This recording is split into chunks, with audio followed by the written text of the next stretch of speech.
Yeah, I don't really buy it. What don't you buy? Inclusion. Inclusion? Yeah, I'm kind of not really into that. I'm kind of too cool for inclusion, and that's kind of my thing. I manage various brands, and I just think disability is a bit niche. Bit niche? Yeah.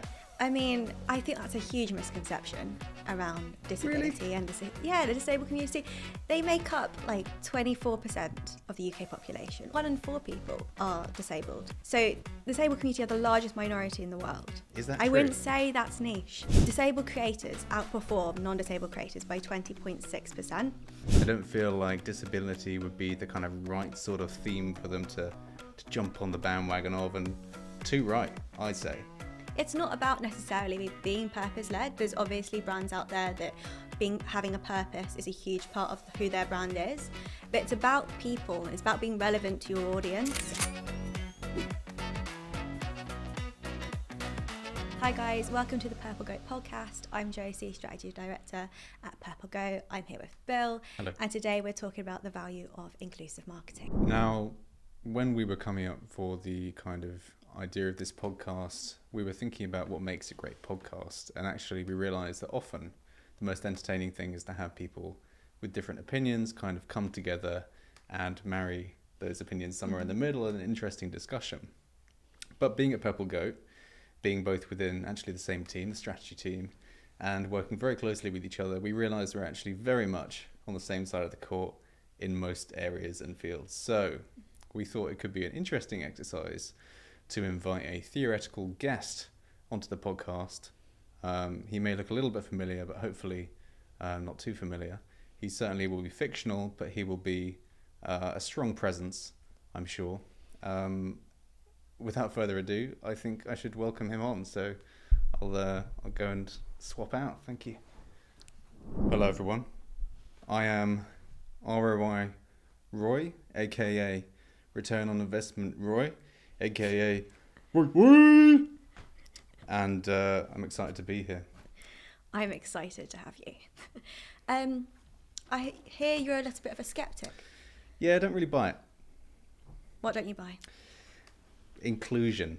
Inclusion? Yeah, I'm kind of I'm not really into that. I'm kind of too cool for inclusion, and that's kind of my thing. I mean, I'm not really here to be persuaded, but you're very welcome to have a pop, I suppose. Okay. I mean, where do I start? I mean, the first thing that I think is very obviously a concern of mine, I manage various brands, and I just think disability is a bit niche. Bit niche? Yeah.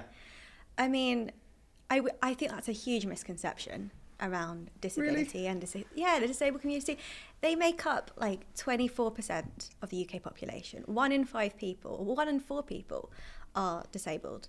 So the disabled community are the largest minority in the world. Is that I true? wouldn't say that's niche.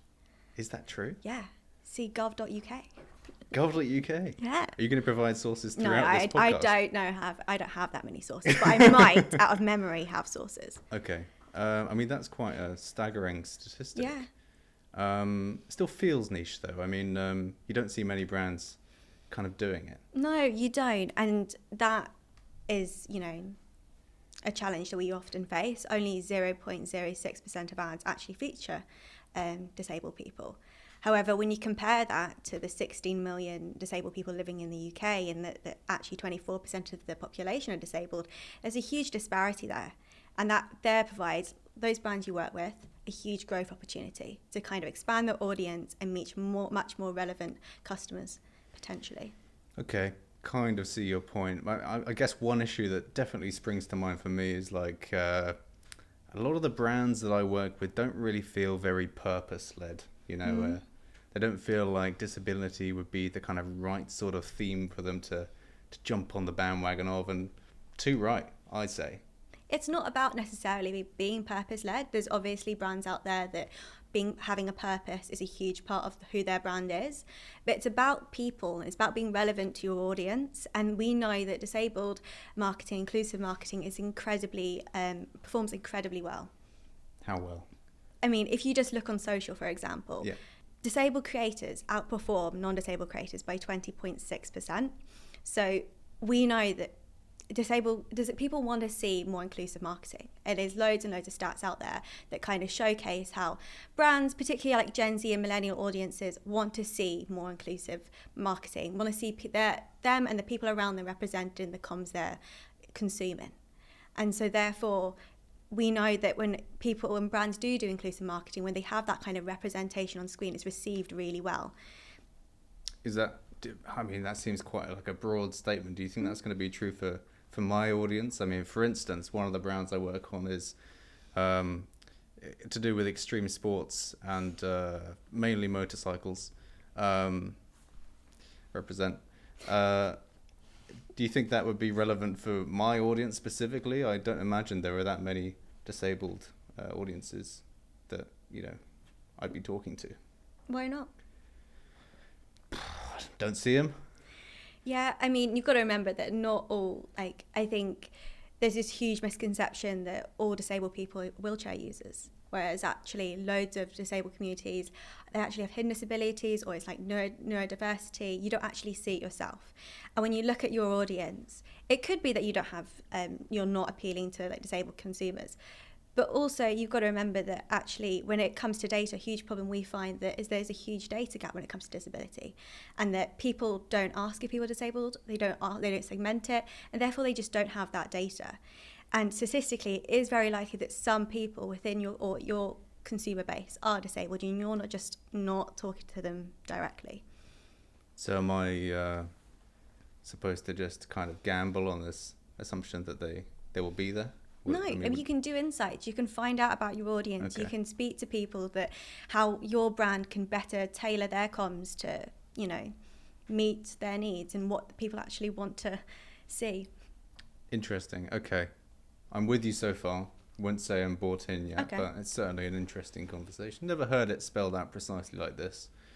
One thing that I have seen a lot of, and I'm deathly fearful of, is being cancelled.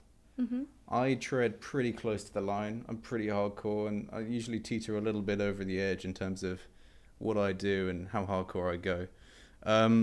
I don't want to be called out. I don't want to be doing something with my marketing that is perceived as going wrong, and I don't want to be cancelled.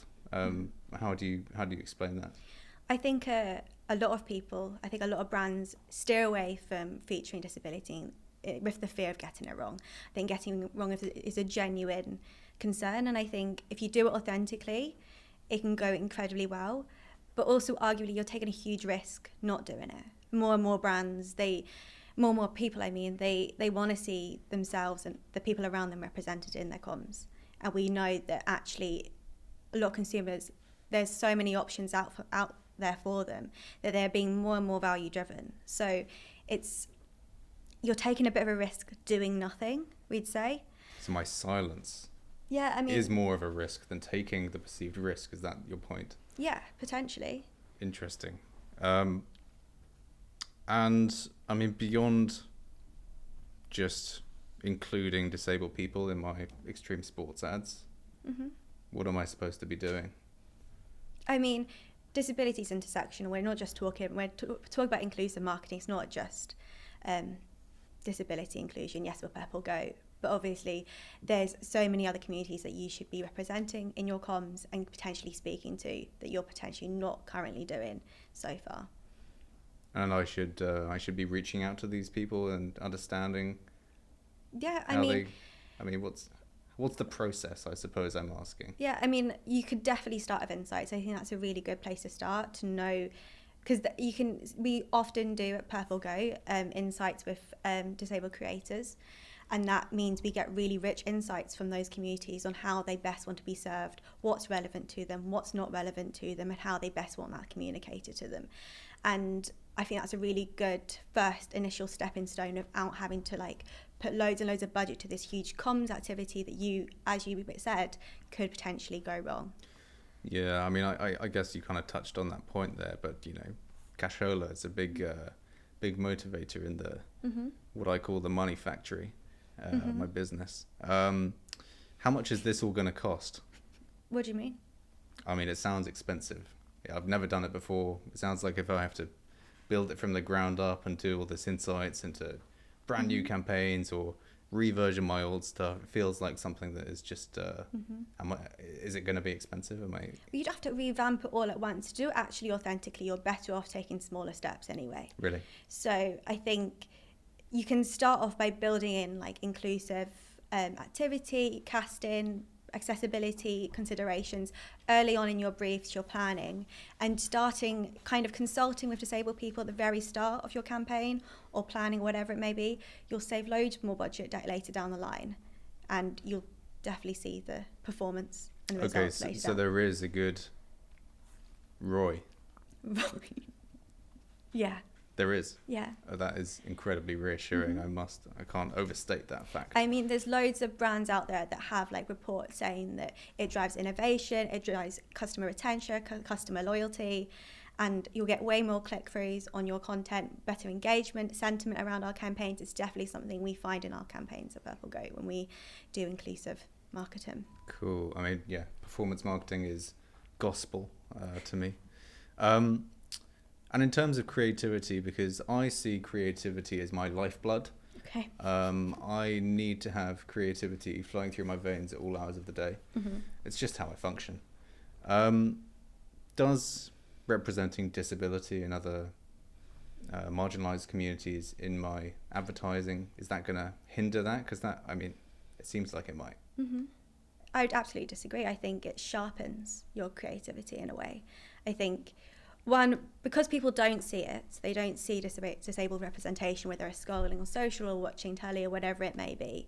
It is scroll stopping content because it's something that's totally new to them.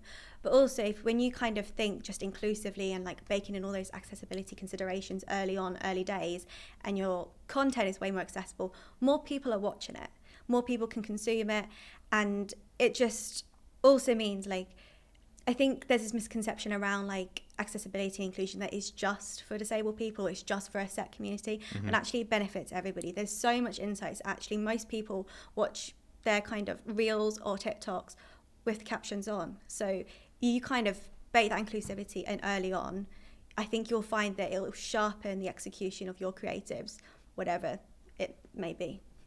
That's great. I mean, do you have any examples that spring to mind of great creativity that have come out of disability inclusion? I mean, it's easy then to speak about like case studies we've had at Purple Goat, and I think one really good example is Strongbow, in the sense that they came to us wanting to be the most inclusive drinks brand out there, and they had this huge rebrand, and they obviously, British humour is who they are, and it's a huge part of their kind of branding.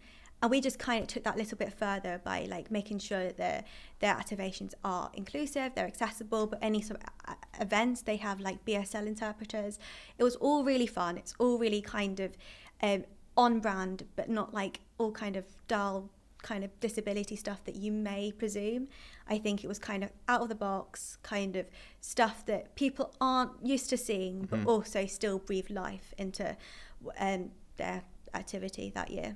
That's really interesting. So was that kind of integrated with wider comms? I mean, I'm really interested in the kind of, I suppose, the possibility of the kind of intersectionality between, say, a disability-focused strand of content versus kind of your business as usual stuff, and how that blends in, whether or not they're kind of like water and oil and kind of repel each other and can't merge, or whether you have to do it all disability focused. I mean, what's your kind of stance on that? I think generally speaking, it is going to come across a lot more authentic if it's built into your media plan and is kind of spread throughout all your activity, so that all your kind of activations, campaigns, whatever it may be, have that kind of inclusive flavour sprinkled across all of it, as opposed to having like a siloed, tokenistic kind of standalone campaign by itself.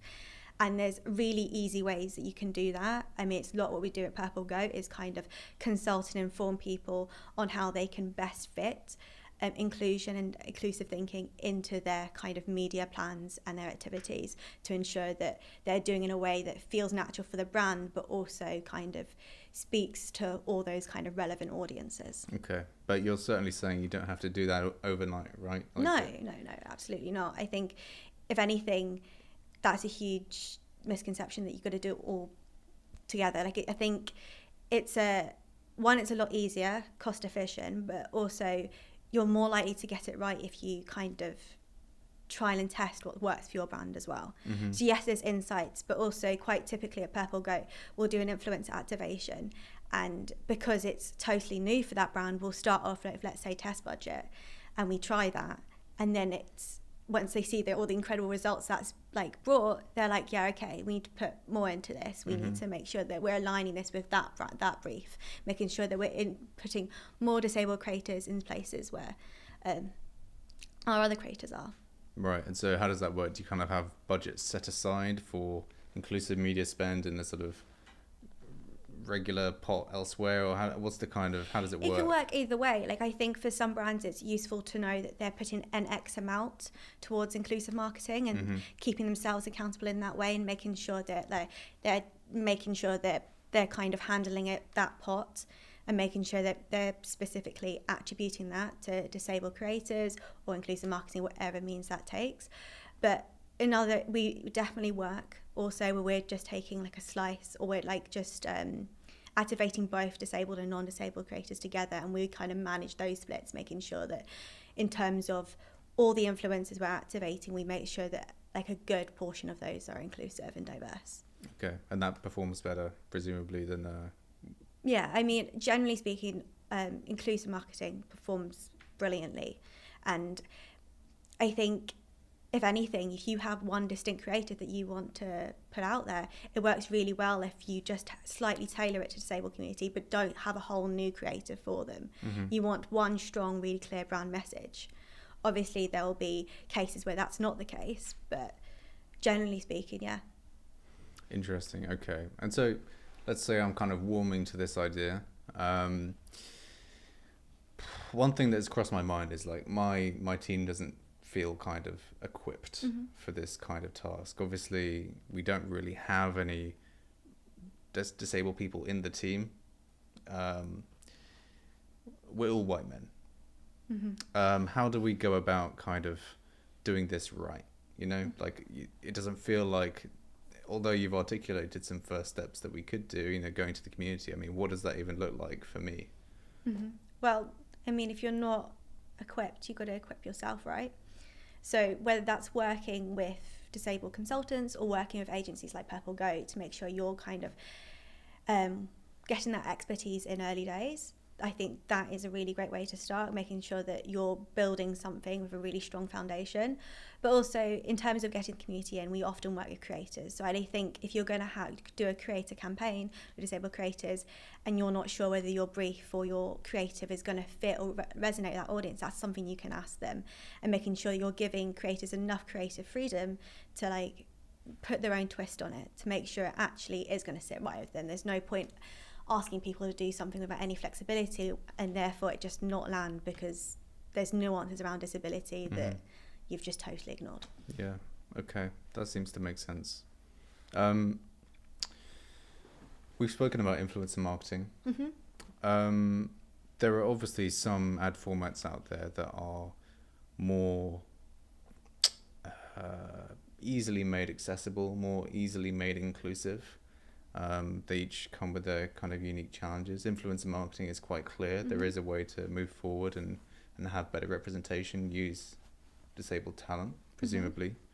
What about stuff where, you know, perhaps my brand has really stringent brand guidelines about what needs to be included in an ad? Maybe there's a kind of, you know, a 5-second unskippable YouTube ad. How do we go about making that as inclusive and accessible as possible when we've got already cramming so much into such a short period of time? You know what I mean? Yeah. I mean, I think it's having different versions of things, and I don't think every single placement of your activity necessarily has to have a wheelchair user on it. It's about balance, and it's making sure that you're putting enough budget towards your media plan that does talk to accessibility and inclusion. I don't think every single placement, if you think of out of home, not every single placement is accessible. But there's some brilliant brands that have done things that are not necessarily influencer marketing, but are incredibly, I think, resonate incredibly well with the disabled community. So if you're talking about YouTube ads, there's definitely ways in which you can have different versions of that ads that perhaps talk more to a disabled audience, to ones that perhaps your more typical audience, whatever that may be. That's great.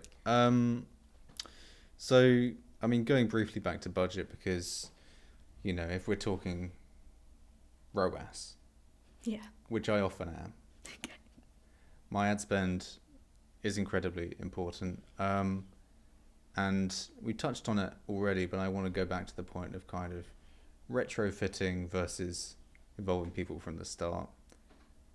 I've got a lot of wheels in motion. I'm a big plate spinner. I've got stuff going on. How do I suddenly involve inclusion? You know, I've got campaigns planned for the next 2 years. If I involve you and have to, you know, reversion all this stuff, isn't that just going to be... Well, I don't disagree that have to retrofit, everything's going to be a little bit more expensive. But if you've got campaigns in the next 2 years, well, bringing us in as early as you can is going to save you way more money later down the line. So I think making sure you're getting that expertise on early days, I mean, it makes so much more sense, because we've had so many cases, not to name names, where you've had a whole campaign built out, and then they're like, yeah, we want this to be like super inclusive, and we want this to be really super representative. And we've had to be like, there's a fundamental element of that ad or campaign, whatever it may be, creative, that we know isn't going to land, and they've had to go back and change it all.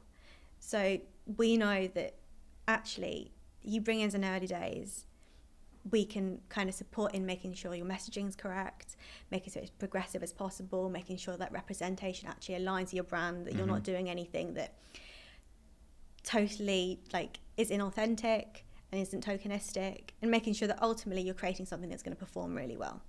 Okay, cool, that makes sense. So you can come in at any stage, you just prefer to come in as early as possible. So let's talk paid social. Great. Yeah. You're familiar with the term? Fantastic. For many of my clients, paid social is how I get the best ROI, by amplifying their content across various social media channels to target key audiences. But seems to me you can't target disabled people at the bat. There's not some box you can tick or category you can select. Why should I hire Purple Goat to do that if I feel like I could probably do the same job? Well, there's a few reasons. At Purple Goat, kind of like our USP when it comes to paid social is influencer-led paid, and that means we push paid content out through influencer channels. And when you've got like an inclusive influencer, a disabled influencer, that's going out to their audience, which is a fantastic way to engage disabled communities, because we know like 9 in 10 disabled people follow someone online with the same disability as them.